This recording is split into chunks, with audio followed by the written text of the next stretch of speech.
นายกรัฐมนตรีลาวเวียดนามกัมพูเชียพบปะปรึกษาหารือการพัวพันร่วมมือ3ฝ่ายในโอกาสเข้าร่วมกองประชุมสุดยอดอาเซียนครั้งที่48ที่เซบูประเทศฟิลิปปินส์ในตอนเช้าของวันที่8พฤษภาคม2026ที่เซบูประเทศฟิลิปปินส์พนาธานสอนไซศรีพันดอนนายกรัฐมนตรีแห่งสปป.ลาวได้เข้าร่วมรับประทานอาหารเช้าแบบเฮ็ดเวียกร่วมกับพนาธานเลมิงหึงนายกรัฐมนตรีแห่งสสเวียดนามและสมเด็จฮุนมาเนตนายกรัฐมนตรีแห่งราชอาณาจักรกัมพูชีตามการเสื้อเซินของฝ่ายเวียดนาม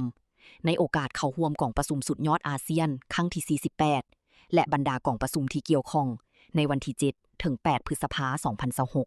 2026ในโอกาสนี้3นายกรัฐมนตรีต่างก็ได้แสดงความปิติยินดีที่ได้มีโอกาสพบปะกันอีกครั้งหนึ่งและตีราคาสูงต่อกลไกการพบปะระหว่าง3นายกรัฐมนตรีกัมพูชีลาวเวียดนามในโอกาสเดินทางเข้าร่วมกองประชุมต่างๆอยู่ภาคพื้นและสากลซึ่งบ่เพียงแต่เป็นเวทีแลกเปลี่ยนปกติแต่ยังเป็นกลไกการร่วมมือยุทธศาสตร์อันสำคัญยิ่งในการเพิ่มทวีและหัดแน่นสายพัวพันมิตรภาพอันเป็นมูลเสื่อความสามัคคีพิเศษและการช่วยเหลือซึ่งกันและกันที่มีมาแต่ดุนนานของ3ชาติอินโดจีนพร้อมเดียวกันนี้3นายกรัฐมนตรีได้แสดงความสมเสยและตีราคาสูงต่อสายพัวพันมิตรภาพและการร่วมมือรอบด้านระหว่าง3ประเทศกัมพูชีลาวเวียดนามที่มีการขยายตัวอย่างต่อเนื่องและเข้มแข็งยิ่งขึ้นซึ่งผลเด่นที่สุดแม่นการร่วมมือด้านการเมืองการป้องกันชาติป้องกันความสงบบนพื้นฐานความไว้เนื้อเชื่อใจกันในระดับสูงสุดและแสดงความเชื่อมั่นว่ากลไกการพบปะในทุกระดับจะเป็นกำลังขับเคลื่อนเพื่อหัดแน่นความสามัคคีและยกระดับการร่วมมือระหว่าง3ประเทศให้เข้าสู่ล่วงลึกยิ่งขึ้นนอกจากนั้น3นายกรัฐมนตรียังได้แจ้งสภาพการพ้นดินของการพัวพันร่วมมือ2ฝ่ายระหว่างลาวเวียดนามลาวกัมพูชีและกัมพูชีเวียดนามให้กันทราบโดยย่อพร้อมทั้งได้แลกเปลี่ยนทัศนะเกี่ยวกับสภาพการพ้นดินในภาคพื้นและสากลที่มีความสนใจร่วมกันในโอกาสดังกล่าวพนาธานสอนไซศรีพันดอนได้แสดงความขอบใจอย่างจริงใจต่อพนาธานนายกรัฐมนตรีกัมพูชีและเวียดนามที่ได้ทรงสารแสดงความสมเสยในโอกาสที่ได้รับการเลือกตั้งให้ดำรงตำแหน่งเป็นนายกรัฐมนตรีแห่งสปป.ลาวอีกวาระหนึ่งพร้อมทั้งได้สุกยู่การร่วมมือ3ฝ่ายในขงเขตที่เป็นบูริมสิทธิ์โดยเฉพาะการเชื่อมโยงด้านโครงสร้างพลังงานการค้าการลงทุนและการท่องเที่ยวและการสนับสนุนซึ่งกันและกันในเวทีภาคพื้นและสากลให้เพิ่มขึ้นในโตหน้าข่าวภาพกลุ่มการข้าวกระทรวงการต่างประเทศกำหนดแจ้งเปลี่ยนงานติดพันกับคะแนนโยธาธิการขนส่งเป็นต้นอยู่ในเป้าหมายใหญ่ที่หาคือการเชื่อมโยงและเชื่อมจอดกับภาคพื้นและสากลอย่างกว้างขวางและมีประสิทธิผลซึ่งประกอบมี4เวียกจุดสูง1พัฒนาพื้นทางของลางที่สามารถเชื่อมจอดและเชื่อมโยงกับภาคพื้นและสากลเพื่ออำนวยความสะดวกแก่การผลิตการบริการการค้าและการลงทุนอันที่2เสริมขยายการพัวพันร่วมมือการเชื่อมโยงการค้าการลงทุนกับภาคพื้นสากลอย่างต่างๆและกว้างขวางกว่าเก่า3พัฒนาเขตแคว้นและท้องถิ่นให้มีความสมดุลเข้มแข็งและสอดคล้องกับทางแห่งบ่มสอดอย่างที่4พัฒนาตัวเมืองและเขตเศรษฐกิจพิเศษเขตพัฒนาใหม่ให้กลายเป็นฐานการผลิตการลงทุนการค้าการท่องเที่ยวเพื่อเสริมโยงกับภาคพื้นและสากลถ้าคะแนนยุทธาธิการขนส่งบ่เข้มแข็งก็ยากที่ตัวเลขการขยายตัวตลาดเศรษฐกิจแห่งชาติหรือว่ารวมยอดผลิตภัณฑ์ภายใน GDP จะขยายตัวได้ตามแผนใน5 ปีต่อหน้าในระดับ6ส่วนหอยต่อปีขึ้นไปข้าพเจ้าขอเสนอบรรดาสายการนำทั้งขันศูนย์กลางและท้องถิ่นในขอบเขตทั่วประเทศเราร่วมว่าเฉพาะในบรรดาสายการนำพนักงานรับแรงของคะแนนโยธาธิการขนส่งในขอบเขตทั่วประเทศจงในพร้อมกันในใจอย่างนี้1ต้องเสริมขยายการนำผ้าด้วยความเป็นแบบอย่างที่ดีมีความเข้าหันเหตุแท้ทำจริงกดมีความกระตือรือร้นต่อหน้าที่เวียดนามและพร้อมกันเสริมขยายบุญเสื่อสามัคคีและความพิเศษให้สูงกว่าเก่า มีความเสียสละเพื่อผลประโยชน์ส่วนรวมผลประโยชน์ของสัตว์ของประชาชนต่างหลายปรับปรุงแบบแผนวิธีเปลี่ยนแบบแผนการนำผ้าแบบแผนการดำรงชีวิตให้มีการหันเปลี่ยนใหม่ที่ดีถึงกว่าเก่ามีความพักคู่และเข้าใจเสื่อมซึมมีสติตื่นตัวเป็นเจ้าการเข้าร่วมในภารกิจปกป้องรักษาและพัฒนาประเทศชาติเสริมขยายความคิดประดิษฐ์ศาสตร์ทัศนะกล้าคิดกล้าเฮ็ดกล้าวิสอบติดพันกับการแบ่งเรียกแบ่งงานแบ่งข้อวิสอบอยู่ภายในแต่ละขั้นให้รายละเอียดชัดเจน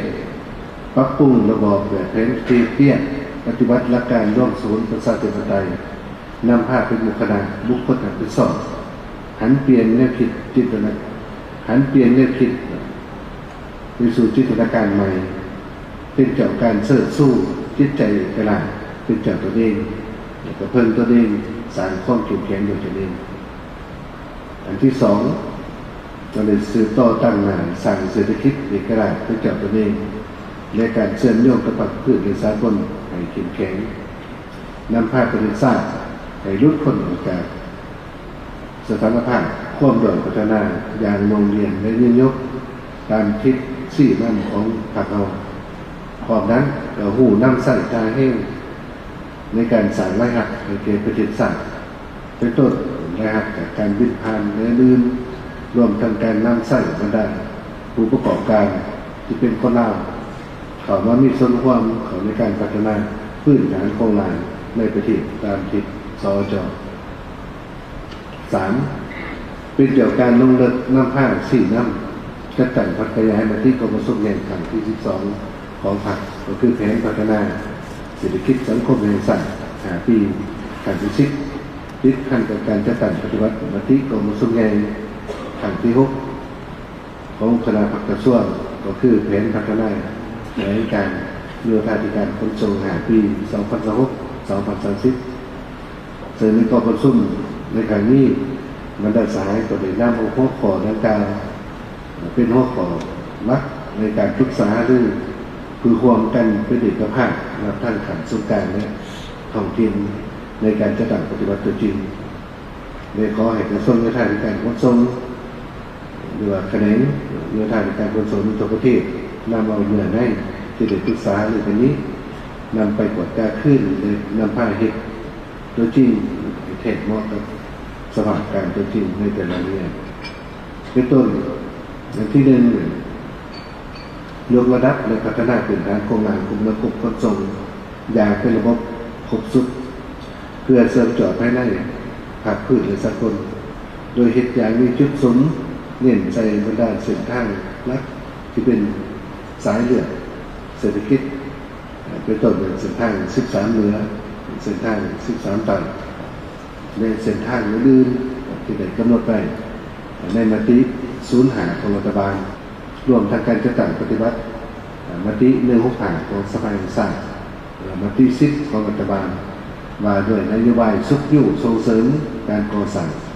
และสอนแปลงค่ายในเรียนใหม่หรือย่อว่า OPBRC และ PRTC นอกนั้นก็ให้กระทรวงโยธาธิการขนส่งสมทบกับกระทรวงวัฒนธรรมท่องเที่ยวกระทรวงเกษตรกรรมและสิ่งแวดล้อมองค์การปกครองท้องถิ่นรวมกันค้นคว้าแผนพัฒนาเส้นทางร่วมกันเป็นต้นตัวพันกำเนิดการท่องเที่ยวหรือว่าจุดศูนย์พัฒนา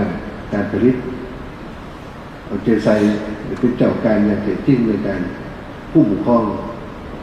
ลดที่มีการดัดแปลงรวมถึงการเทคนิคหรือว่าการบรรทุกน้ำหนักเกินเพื่อรักษาเส้นทางที่มีแล้วไว้เป็นเสียหายและสามารถสัญจรได้เป็นปกติ